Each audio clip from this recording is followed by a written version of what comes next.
Welcome back everyone. Practice set number ये 20 है। ये टेस्ट सीरीज आरो एरो के लिए चल रही है। 19 टेस्ट ऑलरेडी कंप्लीट हो गए हैं। प्लेलिस्ट बना रखी है इस टेस्ट सीरीज की, वहाँ पर आप टेस्ट नंबर 1 से लेकर 20 या जो भी नया टेस्ट आएगा वहाँ तक पहुँच सकते हैं। डिस्क्रिप्शन बॉक्स में लिंक है उसका। प्रैक्टिस करेंगे इसमें हिस्ट्री के प्रश्नों पर। तो चलिए स्टार्ट करते हैं। पहला प्रश्न प्रीवियस ईयर का प्रश्न है, यूपीपीएससी में पहले पूछा हुआ है। हिंदुस्तान रिपब्लिकन संगठन की स्थापना की गई थी इलाहाबाद में, यानी वर्तमान के प्रयागराज में, उस समय का इलाहाबाद, कानपुर में, लखनऊ में, सैन फ्रांसिस्को में। हिंदुस्तान रिपब्लिकन संगठन की स्थापना की गई थी, संगठन या एसोसिएशन, कानपुर में। ऑप्शन नंबर बी है इसका आंसर। देखिए, देश में उचित ढंग से क्रांतिकारी आंदोलन का संचालन करने के उद्देश्य से अक्टूबर 1924 में युवा क्रांतिकारियों ने कानपुर में एक संगठन बुलाया और हिंदुस्तान रिपब्लिकन एसोसिएशन नामक क्रांतिकारी संगठन की स्थापना की। इसके संस्थापक सचिंद्र नाथ सान्याल, जो कि अध्यक्ष थे, राम प्रसाद बिस्मिल, जोगेश चंद्र चटर्जी और चंद्रशेखर आजाद थे। ये नाम याद रखिएगा, ठीक है। ये सारे नाम, उसमें से अध्यक्ष कौन है, जगह का नाम और 1924 भी। निम्नलिखित में से कौन एक उग्रवादी विचारधारा के पक्षधर थे?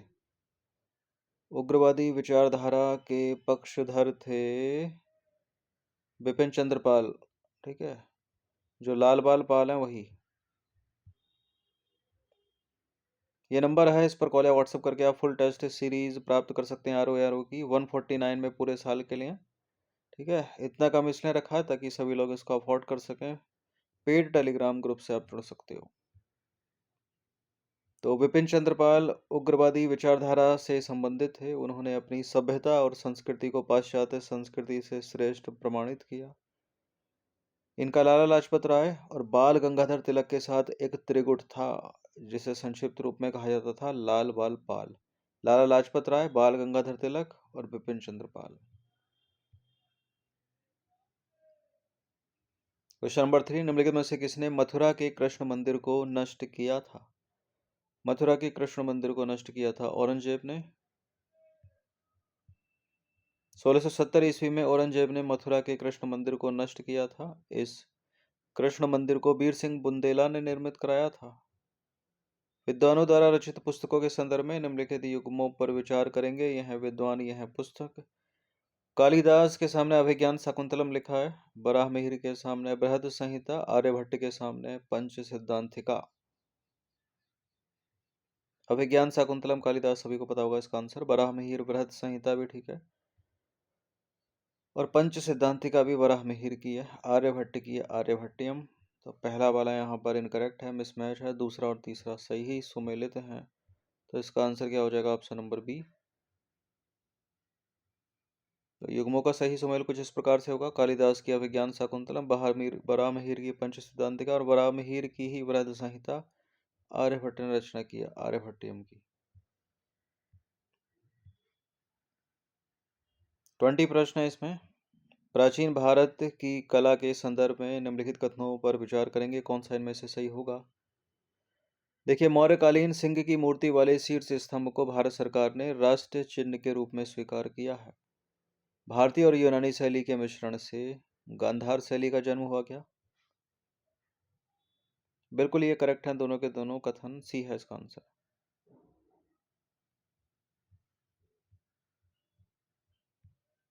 देखिए, मौर्यकालीन पालिशदार सिंह की मूर्ति वाले शीर्ष स्तंभ को भारत सरकार ने राष्ट्रीय चिन्ह के रूप में स्वीकार किया है। भारतीय कला और यूनानी कला दोनों के तत्वों के सम्मिश्रण से एक नई कला शैली का जन्म हुआ, जो गांधार शैली के नाम से प्रसिद्ध है, और बुद्ध की पहली प्रतिमा इसी शैली में है।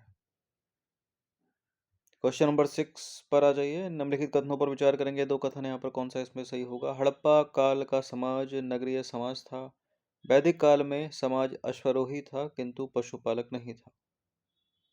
हड़प्पा सभ्यता या सिंधु घाटी सभ्यता, इंडस वैली सिविलाइजेशन एक नगरीय सभ्यता थी, ठीक है। वैदिक काल में समाज अश्वारोही भी था और पशुपालक भी था। गलत है दूसरा वाला स्टेटमेंट, तो केवल पहला वाला ही सही है, यानी पहला वाला बी में है। देखिए, हड़प्पा काल का समाज नगरीय समाज था। वैदिक काल में समाज अश्वारोही और पशुपालक दोनों था, तो दूसरा वाला सही नहीं है। क्वेश्चन नंबर 7, निम्नलिखित में से कौन सा या से वैदिक काल में राजा की आय का मुख्य साधन था या थे? वैदिक काल में राजा की आय का मुख्य साधन युद्ध में की गई लूट पहला है। ठीक है, दूसरों की संपत्ति छीनते थे ये, नजराने भी है, टैक्स नहीं था, कर नहीं था। तो जहां जहां टैक्स है उसको हटा दीजिए, क्योंकि नजराना भी है तो पहला वाला भी नहीं होगा, यानी बी हो जाएगा, 1 और 3 वाला।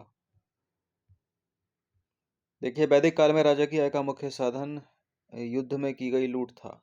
वे शत्रुओं से संपत्ति छीनते, विरोधी जनजातियों से नजराना लेते थे। राजा को दिया जाने वाला यह नजराना क्या कहलाता था? चढ़वा या बलि। ठीक है, आधुनिक समाज में चढ़वा चढ़ावा हो गया। क्वेश्चन नंबर 8 पर आ जाइए। निम्नलिखित कथनों पर विचार करेंगे। औषधियों का उल्लेख सबसे पहले ऋग्वेद में मिलता है। सुश्रुत को शल्य चिकित्सा का पिता कहा जाता है। चरक की चरक संहिता भारतीय चिकित्सा शास्त्र का विश्वकोश है। सुश्रुत को शल्य चिकित्सा का पिता कहा जाता है। ठीक है, चरक की चरक संहिता भारतीय चिकित्सा शास्त्र का विश्वकोश है।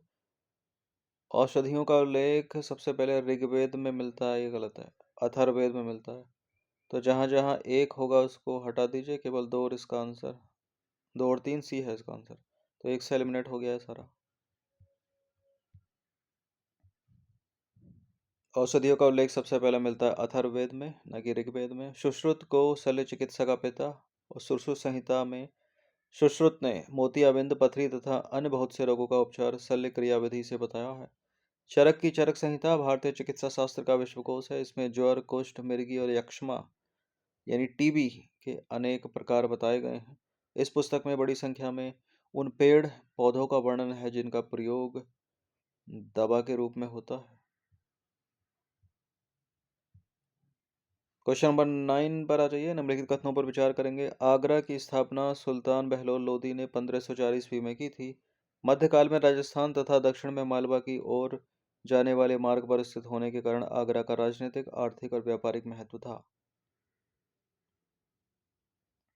आगरा शहर की स्थापना कई बार पूछी गई एग्जाम्स में। सिकंदर लोदी ने की थी 1504 में। यहाँ से ही प्रश्न बनाया 1 2 3 4 करके, यहाँ से ही बनाया ABCD करके। पहला वाला तो गलत है, दूसरा वाला ठीक है, केवल 2 इसका आंसर हो जाएगा बी। ठीक है, आगरा की स्थापना की थी सुल्तान सिकंदर लोदी ने 1504 में। मध्यकाल में राजस्थान में तथा दक्षिण में मालवा की ओर जाने वाले मार्ग पर स्थित होने के कारण आगरा का राजनीतिक, आर्थिक और व्यापारिक महत्व था। श्रावस्ती निम्नलिखित में से कितने व्यापारिक मार्गों पर स्थित था या थी? 3 पर। ठीक है, देखिए, श्रावस्ती 3 प्रमुख व्यापारिक मार्गों के केंद्र में स्थित था या थी। कौन कौन से हैं वो? उत्तरापथ, दक्षिणापथ, मध्यपथ। इस स्थिति के कारण यह राजनीतिक, व्यापारिक गतिविधियों का केंद्र बिंदु थी। यहाँ के साहूकार अनाथ पिंडक ने जेतनवन महाविहार बौद्धों को दान में दिया था। नंबर 11, निम्नलिखित कथनों पर विचार करेंगे। देवगढ़ से प्राप्त पुरातात्विक साक्ष्यों से गुप्त काल के विशेष स्थापत्य और मूर्तिकला के साक्ष्य मिले हैं। देवगढ़ से गुप्तकालीन मंदिरों में दशावतार मंदिर उल्लेखनीय है। ये करेक्ट हैं दोनों के दोनों कथन, सी है इसका आंसर। ठीक है, दशावतार मंदिर की विशेषता यह है कि इसमें 12 मीटर ऊंचा एक शिखर है, जो भारतीय मंदिर निर्माण में शिखर का संभवतः पहला उदाहरण है। क्वेश्चन नंबर 12, जैन धर्म के कितने तीर्थकरों की जन्मस्थली अयोध्या थी? 4 की, 5 की, 6 की, 7 की? जैन धर्म के 5 तीर्थकरों की स्थली अयोध्या थी। जैन धर्म के 5 तीर्थकरों की जन्मस्थली अयोध्या थी। जैन धर्म के प्रथम तीर्थकर भगवान ऋषभनाथ, दूसरे अजितनाथ, चतुर्थ तीर्थकर अभिनंदन नाथ, पंचम तीर्थकर सुमितनाथ तथा 14वें तीर्थकर अनंतनाथ की जन्मस्थली अयोध्या थी। 1 2 3 4 5। ठीक है, पहले की, दूसरे की, पांचवें की और 14वें की।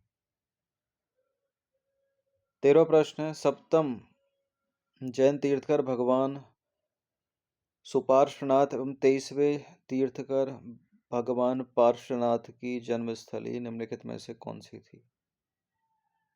वर्तमान की वाराणसी, उस समय की काशी। ये है इसका आंसर। सप्तम तीर्थकर सुपार्श्वनाथ और 23वें तीर्थकर पार्श्वनाथ की जन्मस्थली थी काशी, वाराणसी। नंबर 14, निम्नलिखित में से किस स्तंभ लेख को रानी का अभिलेख भी कहा गया है? किसको कहा गया है? रानी का अभिलेख, प्रयाग स्तंभ लेख। प्रयाग स्तंभ पर अशोक की रानी करुवाकी द्वारा दान दिए जाने का उल्लेख है, इसे रानी का अभिलेख भी कहा गया है। नंबर 14 पर आ जाइए।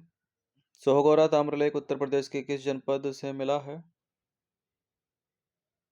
सोहगौरा ताम्रलेख मिला है उत्तर प्रदेश के गोरखपुर जनपद से।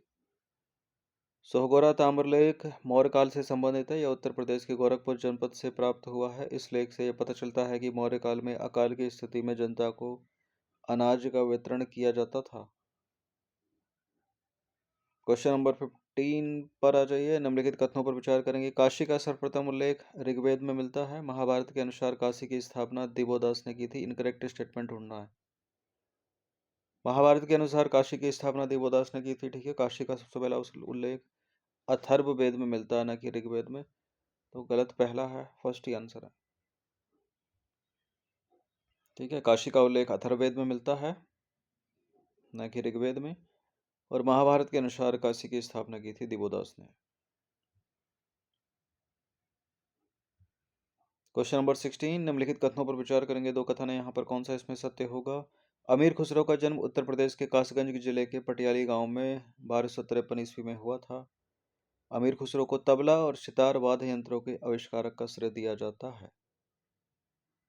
पटियाली गांव, जिला कासगंज, यूपी का। 1253 भी ठीक है, सब सही है तीनों। तबला सितार वाद्य यंत्रों का आविष्कारक दूसरा भी ठीक है। तो करेक्ट है दोनों के दोनों स्टेटमेंट, सी है इसका आंसर। अमीर खुसरो ने ईरानी संगीत में प्रचलित भारतीय रागों का मिश्रण करके अनेक रागों का आविष्कार किया था। अमीर खुसरो को तबला और सितार वाद्य यंत्रों के आविष्कार का श्रेय दिया जाता है। क्वेश्चन नंबर 17 पर आ जाइए। कुटार गायशालाओं का संबंध निम्नलिखित में से किससे है? कुटागारशालाओं, कुटागारशालाओं का संबंध क्या है? जैन धर्म शिक्षा के केंद्र हैं ये, ऋषि मुनियों के आश्रय स्थल हैं, या वाद विवाद से संबंधित बौद्ध स्थल हैं, या बौद्ध भिक्षुओं का वर्षा ऋतु में ठहरने का स्थान। कुटागारशालाएं बौद्ध धर्म से संबंधित तथा जैन जहां जहां उनको हटा दीजिए। कुटागारशालाएं हैं वाद विवाद से संबंधित बौद्ध स्थल। ठीक है, सी है इसका आंसर। कुटागारशालाओं का संबंध वाद विवाद से संबंधित बौद्ध स्थल से है। बौद्ध ग्रंथों में 64 संप्रदायों या चिंतन परंपराओं का उल्लेख मिलता है। बौद्ध शिक्षक एक जगह से दूसरी जगह घूम घूम कर अपना दर्शन या विश्व के विषय में अपनी समझ से लेकर एक दूसरे से तथा सामान्य लोगों से तर्क वितर्क करते थे। ये चर्चाएं कुटागारशालाओं या ऐसे उपवनों में होती थी जहां मनीषी ठहरते थे। कुटागारशालाएं यानी नुकीली छत वाली झोंपड़ी। क्वेश्चन नंबर 18 पर आ जाइए। बौद्ध धर्म के त्रिपिटकों के संदर्भ में निम्नलिखित युग्मों पर विचार कीजिए। यह है त्रिपिटक, यह है विषय। विनय पिटक, सुत्त पिटक, अभिधम्म पिटक। उपरोक्त युग्मों में से कौन सा सही सम्मिलित नहीं है? देखिए, सुत्त पिटक जो है वो बुद्ध की शिक्षाएं, ये ठीक है भी। अभिधम्म पिटक दर्शन से है। विनय पिटक नियमों का संग्रह। तो पहला और तीसरा मिसमैच है, सुमेलित केवल दूसरा ही है, बी है इसका आंसर। बुद्ध की शिक्षाओं के संग्रह को त्रिपिटक कहा जाता है। विनय पिटक में संघ या बौद्ध मठों में रहने वाले लोगों के लिए नियमों का संग्रह है। ठीक है, तो पहला गलत है। और बुद्ध की शिक्षाएं सुत्त पिटक में दूसरा वाला ठीक है। दर्शन से जुड़े जो विषय हैं वो अभिधम्म पिटक में रखे गए हैं। तो डी वाला फर्स्ट से मिलेगा, पहला वाला तीसरे से मिलेगा, दूसरा सही से मिलता है। क्वेश्चन नंबर 19 19वां प्रश्न है, निम्नलिखित सिद्धांतों पर विचार करेंगे। संपूर्ण विश्व प्राणवान है। जन्म और पुनर्जन्म का चक्र कर्म द्वारा निर्धारित होता है। कर्म के चक्र से मुक्ति के लिए तपस्या की आवश्यकता होती है। उपरोक्त सिद्धांत किस धर्म या संप्रदाय से संबंधित है? लोकायत से, थेरवादी से, जैन धर्म से या न्यतिवादी? पूरा जो विश्व है वो प्राणवान है, बिल्कुल ठीक है। जन्म और पुनर्जन्म का चक्र कर्म द्वारा निर्धारित होता है। कर्म के चक्र से मुक्ति के लिए तपस्या की आवश्यकता होती है। ये तीनों के तीनों संबंधित हैं जैन धर्म से। ए है इसका आंसर। उपरोक्त सिद्धांत जैन धर्म से संबंधित है। इसकी सबसे महत्वपूर्ण अवधारणा यह है कि संपूर्ण विश्व प्राणवान है। अहिंसा इस धर्म का केंद्र बिंदु है। जन्म और पुनर्जन्म का चक्र कर्म के द्वारा निर्धारित होता है। कर्म के चक्र से मुक्ति के लिए त्याग और तपस्या की जरूरत होती है, जो संसार के त्याग से ही संभव है। इसलिए मुक्ति के लिए विहारों में निवास करना एक अनिवार्य नियम बन गया। जैन भिक्षु तथा भिक्षुणी 5 व्रतों पर विश्वास करते थे। हत्या न करना, चोरी न करना, झूठ न बोलना, ब्रह्मचर्य चौथा और 5वां धन संग्रह न करना। ठीक है, 19 हो गए, 20 पर आ जाइए। अंतिम प्रश्न है, निम्नलिखित में से किसके लिए श्रमण शब्द का प्रयोग किया जाता था? श्रमण शब्द का प्रयोग शिल्पी वर्ग से संबंधित लोग या प्रशासनिक अधिकारियों का एक वर्ग या विदेशों से व्यापार करने वाले व्यापारी या ऐसे व्यक्ति जिन्होंने सांसारिक जीवन को त्याग दिया है। कौन है श्रमण? श्रमण है ऐसे व्यक्ति जिन्होंने सांसारिक जीवन को त्याग दिया हो। ठीक है, ऑप्शन नंबर सी है इसका आंसर। देखिए, श्रमण ऐसे लोगों को कहा जाता था जिन्होंने सांसारिक जीवन का त्याग कर दिया है। सुत्त पिटक में कहा गया है कि लोगों को 5 तरह से ब्राह्मणों तथा श्रमणों की देखभाल करनी चाहिए। कर्म, वचन, मन, अनुराग द्वारा उनके स्वागत में हमेशा घर खुले रखकर और उनकी दिन प्रतिदिन की जरूरतों को पूरा करके। ठीक है, 1 2 3 4 5, तो 20 प्रश्न थे ये, इनकी प्रैक्टिस कर लीजिएगा। फुल टेस्ट सीरीज आप परचेज कर सकते हैं 149 में पूरे साल के लिए, जिसमें मिलेंगे आपको पीडीएफ में फुल टेस्ट। मतलब 140 प्रश्न होते हैं आरओ एआरओ का जो प्रश्न पत्र आता है एग्जाम हॉल में जीएस का, और हिंदी में 60 प्रश्न होते हैं उसी तरह से।